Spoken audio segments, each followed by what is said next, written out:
Hi అండి. మీరు చూస్తున్నారు EMR agriculture lands YouTube channel. మనకిది మండల్ టౌన్‌లో 2 ఎకరాలు అమ్మకానికి ఉందండి. ఇందులో 2 బోర్‌లున్నాయి. ఒక బోర్ మాత్రం ఒక బోర్‌లో మాత్రం మోటార్ లేదండి. ఇంకో బోర్‌లో మోటార్ ఉంది. అది బాగా వస్తదండి. సరిపోతదిది. ఇగో ఇక్కడ క్లియర్ టైటిల్ ప్రాపర్టీ అండి ఇది. Mixed soil. మనకిది తరిగపుల మండలండి.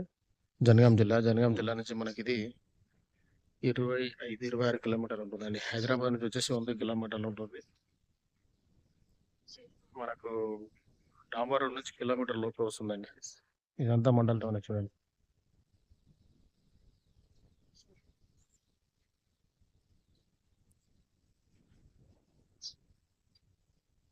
బాగుందండి సైటు. దీనికి రైతు చెప్తున్న ధర వచ్చేసి ఎకరాకి 24 లక్షలు చెప్తున్నాడండి. కూర్చుంటే తగ్గుతుందండి. మండల్ టౌన్‌లో ఈ రేట్‌లో లేవండి. కానీ అవసరం ఉండి అమ్మడం వల్ల తక్కువలో వస్తుందండి.